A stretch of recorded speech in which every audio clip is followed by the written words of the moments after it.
الذي نحمده ونستعينه ونستغفره ونؤمن به ونتوكل عليه ونعوذ بالله من شرور أنفسنا ومن سيئات أعمالنا من يهده الله فلا مضل له ومن يضلل فلا هادي له ونشهد أن لا إله إلا الله وحده لا شريك له ونشهد أن محمدا عبد الله ورسوله أرسله الله تعالى بالهدى ودين الحق ليظهره على الدين كله وكفى بالله شهيدا فصلى الله عليه وسلم تسليما كثيرا كثيرا ثم أما بعد فإن أصدق الحديث كتاب الله وخير الهدي هدي محمد صلى الله عليه وسلم وإن شر الأمور محدثاتها وإن كل محدثة بدعة وكل بدعة ضلالة وكل ضلالة في النار. يقول سبحانه وتعالى في كتابه الكريم بعد أن أقول أعوذ بالله من الشيطان الرجيم: يوم ترى المؤمنين والمؤمنات يسعى نورهم بين أيديهم وبأيمانهم بشراكم اليوم جنات تجري من تحتها الأنهار خالدين فيها ذلك هو الفوز العظيم.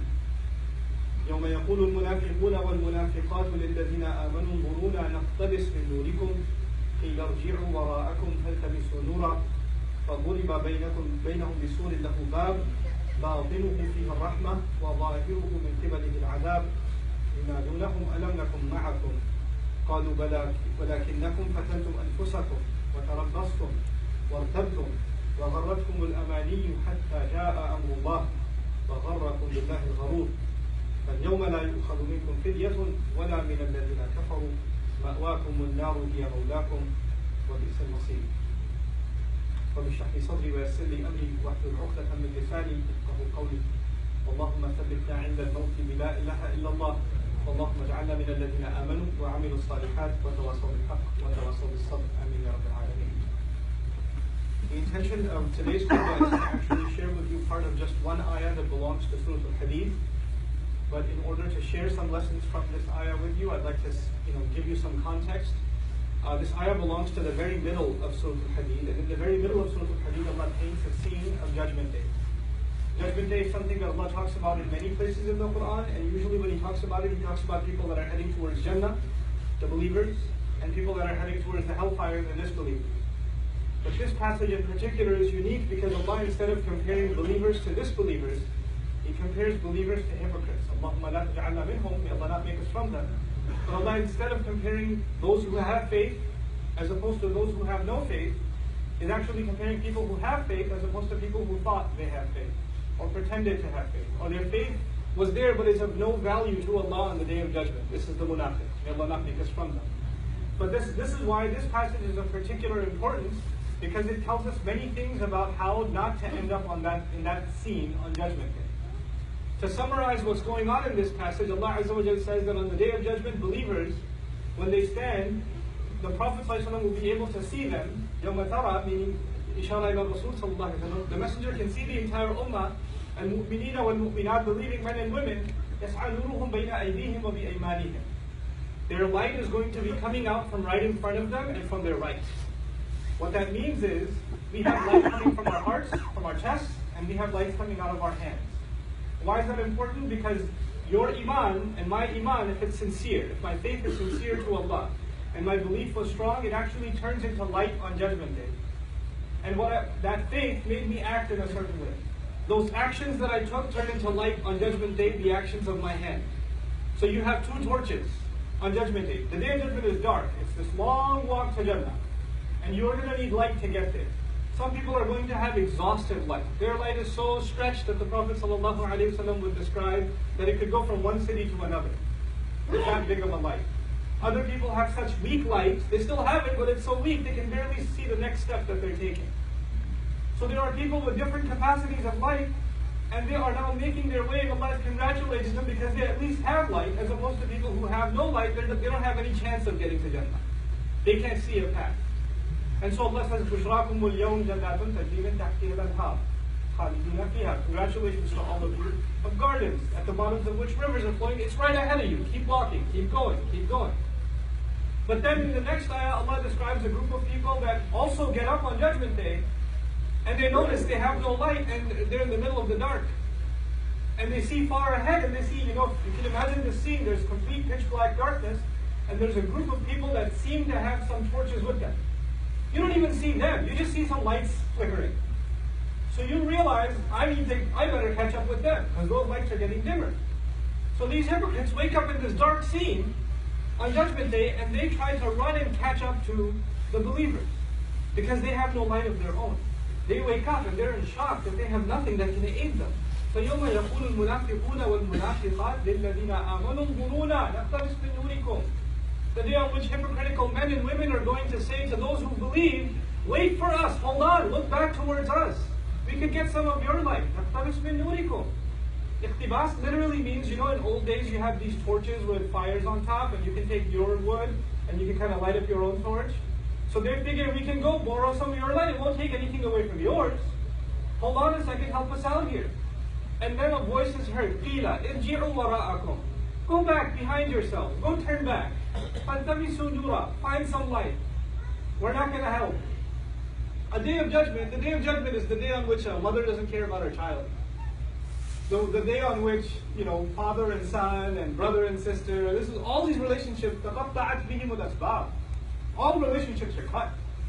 So who's going to care about who? I just need to get to my Jannah, mind your own business. I'm not even turning back. Go back and find some light yourself. And the idea of going back actually is sarcasm also.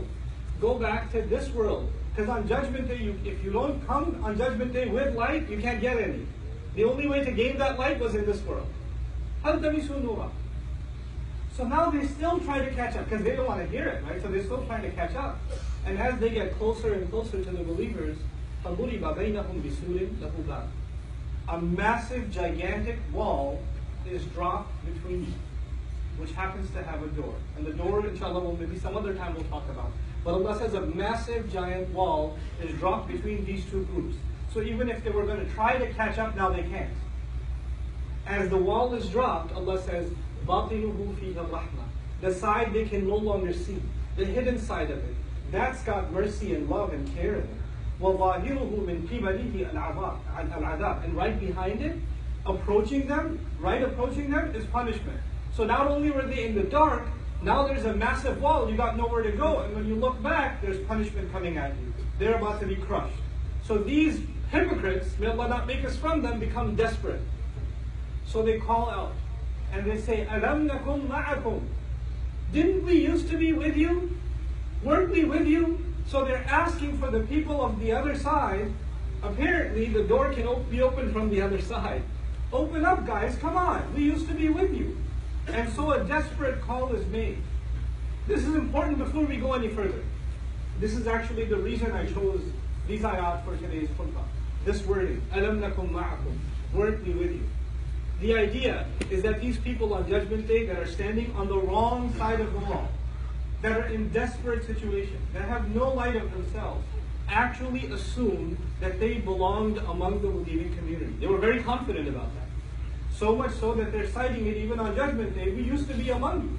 We prayed with you, we did business with you, we were friends with you, we were family with you, we were cousins with you. We went to the same college, university. We're all the same, guys. How are we separated today? Why is this separation happening today? And from the other side, this time, now that they feel safe, once the wall is dropped, not only do these people get overly terrified, the people on the other side feel far more secure, so they're not in a rush anymore. Because now it's totally safe. So now they take their time and actually answer them and say, well, here's why you're not with us today. Here's why you're not with us today. The first thing the people of heaven told them, was you have to go get some of your own light. فَالْتَمِسُوا نُورًا, find some light on your own. Go back and get it. Apparently you don't have any light. And then they're in shock. We used to be with you. We should have had light just like you have light. So now the people of Jannah are going to describe how these people who used to have light, they used to have light, they used to have faith, how did they lose it?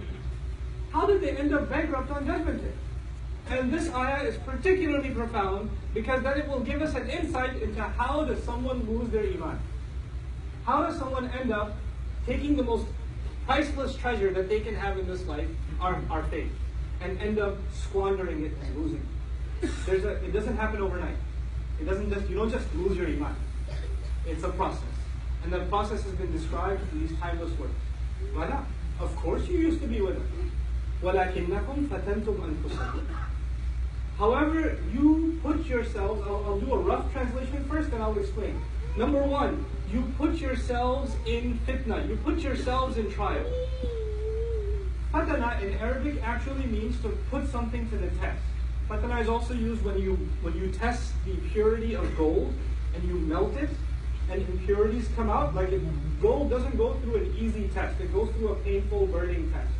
The idea of fatantum anfusakum, there are many lessons associated with it, but for the purposes of this khutbah, I'll highlight one of them. You kept putting yourselves in situations where your faith gets tested. Try to understand what that means. You kept putting yourself in environments where you knew it was bad for you, but you said, no, I can handle it. I got this. You kept surrounding yourselves with friends that would do bad things, say bad things, see bad things, go to bad places, but you said, I'm not like them, I'm just trying to help them. And you kept going back into those environments. You kept getting into gatherings and places and situations. You kept putting yourselves in those places, assuming that it will not have any effect on you. It will affect everyone else, but it won't affect you. You know, the first step wasn't that these people just became disbelievers, it was actually bad company. They put themselves in questionable circumstances. And they assume that it's not going to have an effect. You know, when you are, I'll give you a silly example, but it'll get the point across.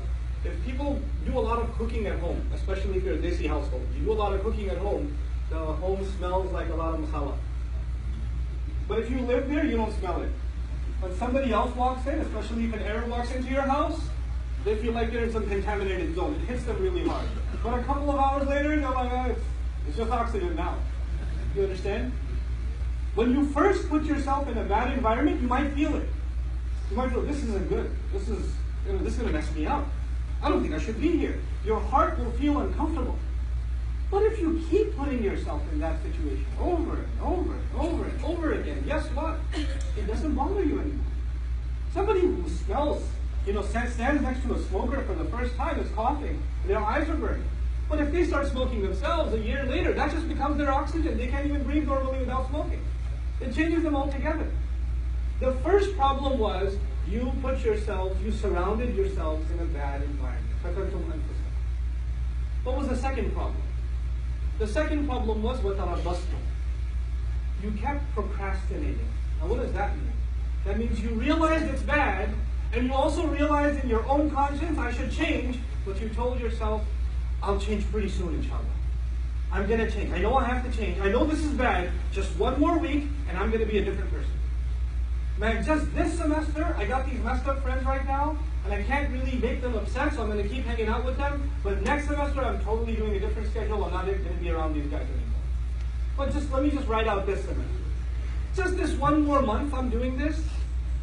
Just this one more weekend. Just this one or two more party. Just one or two more drinks. That you keep telling yourself just a little bit more, a little bit more, a little bit more. And then people tell my favorite one, Ramadan is right around the corner. It's just 10 more months, 11 more months. Once Ramadan, man, I'll be totally different. And I plan to go to Hajj. Once I go to Hajj, you watch, I'm going to be a different person. But until then, just big dua for me. Tarabbastum. You didn't want to make a change today, right now. You assumed, not only are you putting yourselves in a bad environment, you're not ready to make a transformation right now. It's too much for you to be out. You'd rather just stick it out. You'd rather just enjoy a little bit more. This is what tarabbastum. But you know what? And you assume, by the way, this also has an assumption. The first assumption was it doesn't affect you. It doesn't have an impact on you, but it does. Something really bad becomes normal to you over time. You get desensitized. What is the effect of tarabbus, of holding off and holding off and holding off? Actually, you assume that you can put the brakes on at any time. And you can walk away from all of it whenever you want. I'm not addicted. I don't need this. I'm not hooked on it. I can just walk away whenever I feel like. The truth of it is, that's not the case. The longer you stay, the more addicted you become, and the more impossible you feel, you can't get out. It's impossible for you to get out of it. You're completely immersed. You're completely drowned. And you don't even know anymore what it is to be outside of this environment. And then you start telling yourself, it's too late for me. And when that happens, a guilt sets in. The guilt sets in that I'm pretty messed up. Man, I've been doing sins. I've been in this bad environment.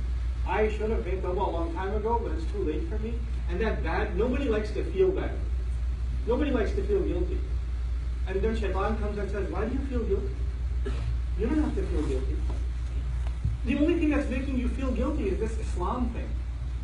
Islam says this is haram and that's haram and that's a sin and that's a sin and you can't do this and you can't say that and you can't go there. Islam keeps making you feel bad, man. I want you to feel good. How true is Islam anyway? And now the thoughts start running in this person's mind, a man or a woman. Why am I even following Islam? It seems like it just wants me not to be happy. I just want to live my life, man. I just want to be free. I just want to be able to do what I want. I just want to be able to hang out with my friends. I'm not so sure about the Quran anyway. How do we even know there is a God? How do we even know? What's this hadith business? I mean, how do we even know it's authentic? And so you have this young man or woman, this Zainab, this Ali, this Fatima, this Abdullah, this Kareem, these beautiful names, and now they're starting to ask questions about, I'm not so sure about this Islam. I don't know. I have doubts. I have serious doubts. And these are not PhDs in philosophy. Nor do they have exhaustive education in Islamic history where they studied it and they started developing doubts. No. They were in a bad environment. They didn't change themselves. That is the process. I've talked to hundreds of these people that literally lived this ayah. They lived this ayah. And then they get to a point where they have doubts. But their doubts have nothing to do with logic or reason. As a matter of fact, when you answer one doubt, they go to the next doubt. When you answer that one, they go to the next one. When you answer that one, you go to the next one. Then you say, hold on a second.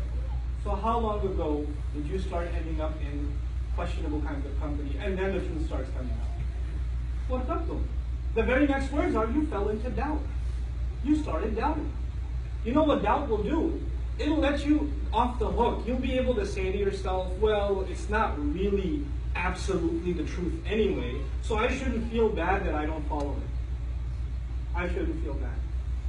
And now once those doubts settle in, and you hide behind those doubts, and continue to justify your life with procrastination and putting yourself in fitna, once you get to that point, then two things are taken away from you. The desire for Jannah is taken away. The desire for making Allah happy is taken away. The desire to have that light that will make you run and get to that destination, you don't even have that in this world. The person who desires to seek that success with Allah, Allah will give them that in this world. But that desire is gone now. You have doubts about it. And the fear of hell is gone. Those two things are gone. Your fears are gone, and your hopes and aspirations in Allah and the Akhirah are gone. The afterlife is nothing to you. The afterlife means nothing. If somebody even dreams up heaven and hell, it's a joke to you. Well, if you take away heaven and hell, if you take away the motivation to end up in the reward of Allah, or get away from the punishment of Allah on Judgment Day, well, the only motivation you're going to have left are things that are left in this world, isn't it? You have nothing left in the next life, so the only thing to look forward to are stuff that's left in this life. And this life will be money, it'll be fame, it'll be leisure, it'll be pleasure, it'll be material things. That's all you ever think about, that's all you ever care about, that's all you ever want to know about, that's the only thing that ever interests you, that's the only thing you make efforts towards, because you think all of these things are going to bring you happiness. They'll bring you contentment. So the next words are, وَغَرَّتْكُمُ الْأَمَانِيُّ. False hopes deceived you. You had false hopes that some kind of worldly thing will bring you happiness, and you ran after it. You gave all of your life to it. And you would think that this will bring you what you're looking for, and you get to it. Like people wanting to see, people nowadays obsessed with the next movie that comes out, the next toy, the next device that comes out, right? Lines for the new Star Wars longer than passports for Hajj, Why? Because you need to go see it. If you don't see it, how does your life have any purpose? Your life means nothing if you didn't see it opening night. And so you have to see it. And by the way, hoping that this will bring you some kind of fulfillment that you haven't found anywhere else. And people walk out and say, that was pretty awesome, and then they're bored again. Like, what do I do now? Maybe I can go see it again. And then go see it again, and like, well, not exciting the first time, but still pretty cool. You keep looking for something more to fulfill you and fulfill you. Because the thing that will completely fulfill you, the pleasure of Allah, is no longer there. That desire is no longer there. وَغَرَّتْكُمُ الْأَمَانِيُّ حَتَّى جَاءَ أَمْرُ اللَّهِ, until the decision of Allah came. This was your life. This, according to the believers, is a summary of a person's life that lost their faith. They started just with putting themselves in a questionable environment, and from there, it's a downward spiral. Automatically, the next thing is you start getting hooked on it, and you put off, and then later on, you start developing doubts, and from there, the only thing you ever work towards is worldly, lustful, material gain, material desires. وَغَرَّكُمْ بِاللَّهِ الْغَرُورِ. And then Allah says the ultimate deceiver, غَرُور al-mubalagha, the incredible deceiver was successful in deceiving you. This is what the believers say to the munafiqun on the other side of the wall. This is an incredible scene, folks. They're standing by this wall in shock. Why aren't we on the other side? And now they're being reminded by their fellow believers on the other side. Well, remember that you did this, and this. And this is a gift of Allah to you and to me. It's a gift of Allah that this hideous scene has been painted on Judgment Day. Because I would rather know now than then. I'd rather not stand there and then find out shocked. Why am I on the wrong side of this wall? Why am I not on the other side? How come I don't have any life? How come I lost this thing that Allah had given me? Every one of you sitting here, every believer has light inside their heart. Allah has granted it to us. The problem is whether or not you and I want to hold on to it or not. So you and I have to identify where we are. Maybe we're the people that just started putting ourselves in a fitna situation. Maybe we just started getting ourselves caught up in the wrong thing. Or maybe we've been caught up for a while and we've been putting off letting it go. Maybe that's happened. Maybe we've even gone further down the road and now we've started developing doubts. Maybe that's how far we've gone. Maybe we've gone way down the road. Now all we live for is, toys and pleasures. That's all we live for now, is entertainment. That's what we've become. And so at the end of it all, nothing you earn, nothing I earn is worth anything on Judgment Day except that light. This is why when this passage began, Allah Azza wa Jalla described it with light. And that light is the only thing that matters on Judgment Day. The one who comes before Allah with a sound heart, the heart that can beam light in front of them. Anything else that you and I have, that we have now, is worthless. It's completely worthless before Allah on Judgment Day. You can enjoy it for now, but if you get caught up in it, and it takes up the space in your heart, then you have no room left for light in your heart. You just don't have room left. Which is why the last ayah of this passage is فَالْيَوْمَ لَا يُؤْخَذُ مِنْكُمْ فِدْيَةٌ وَلَا مِنَ الَّذِينَ كَفَرُوا مَأْوَاكُمُ النَّارُ هِيَ مَوْلَاكُمْ وَبِئْسَ الْمَصِيرُ. And today, there's not going to be any compensation, any ransom acceptable from you. Don't try to pawn it for anything else. There is no access into those doors. There's no getting through this door with any kind of penalty or payment. You can't get through. Not from you and not from those who disbelieve. The scary part of this ayah is لَا يُؤْخَذُ مِنْكُمْ فِدْيَةٌ وَلَا مِنَ الَّذِينَ كَفَرُوا. You are now in the same position as those who disbelieve. You ended up being in the same position as those who disbelieve. I'm not going to take any ransom from you, and I'm not going to take any ransom from them. All of you, your place is fire. وَبِئْسَ الْمَصِيرُ, a terrible place to be, that is. And so at the end of it all, after painting this scene, Allah concludes. And I'll conclude with this ayah as well. How is it that we can continue to preserve our light and continue to remind ourselves not to put ourselves in that downward spiral? And whatever little light we have, how can we make it stronger and stronger and stronger? Allah Azza wa Jalla Himself says, أَلَمْ يَأْنِ لِلَّذِينَ آمَنُوا أَن تَخْشَعَ قُلُوبُهُمْ لِذِكْرِ اللَّهِ. Isn't it yet time that believers' hearts should become filled with awe, with the remembrance of Allah? Truly remembering Allah will bring awe into the hearts. And the more your hearts remember Allah, because Allah Himself is Nuru Samawati wal Ard, Allah is the light of the skies and the earth. The more Allah is in your heart, the more light is inside your heart. You understand? So He says, remember Allah. And then He says, how do you remember Allah? This is called Ataf Bayan in Arabic. وَمَا نَزَلَ مِنَ الْحَقِّ. And they should be filled with awe because of what came down from the truth. Because of the revelation, because of the Quran. Ponder over the Quran, remember Allah through the Quran. Read when you recite the āyāt of Quran. Think about what they mean to you, the gift that Allah has given you, because not only is Allah the light of the skies and the earth, the Quran itself is also described as light in the Quran. فَآمِنُوا بِاللَّهِ وَرَسُولِهِ وَالنُّورِ الَّذِي أَنزَلْنَا. Believe in Allah and His Messenger and the light that we sent down. Quran itself is called light. Quran itself is called light. And so the amount of time you spend with the Book of Allah, for your own personal benefit, when you sit and recite it and ponder over it, and you think about what Allah, your Master, is saying to you, that is going to fill your heart with light. And there's no more, greater a treasure in your life than that light. And you won't realize the price of it, I won't realize the price of it, until we stand on that day when everything around us is dark, and the only light is the light coming out of my chest, and the only light coming out of my hand. That's when we'll realize. وَلَا يَكُونُوا كَالَّذِينَ أُوتُوا الْكِتَابَ مِنْ قَبْلِ فَطَالَ عَلَيْهِمُ الْأَمَدُ فَقَسَتْ قُلُوبُهُمْ وَكَثِيرٌ مِّنْهُمْ فَاسِقُونَ. They shouldn't become like people who came a long time before them, who were given the book a long time before them. And a long period passed, and their hearts became hard. They had the book, but they didn't value it. It's possible, Allah says, that a nation will have a book. They will have the book of Allah. There were nations before us who had a book too. They had Tawrat, they had Injil. They had Surah Ibrahim and Musa. They had. But they didn't benefit from them. لَمْ يَنْتَفِعُوا مِنْهَا. They didn't benefit from those books. They didn't use those books to fill their hearts with light. Maybe they used those books for the wrong reasons. Maybe they reduced those books to just ceremonial occasions. They just enjoyed reciting it sometime every once in a while. That's all it became to them. Or maybe at some wedding gathering they can play some Quran, and that's all Quran became. But Quran was not there to soften their hearts anymore. And this is the tragedy of history. People did not benefit from the word of Allah that came to soften hearts, preparing humanity for standing before Allah on Judgment Day. That's our responsibility now. That's on you and that's on me.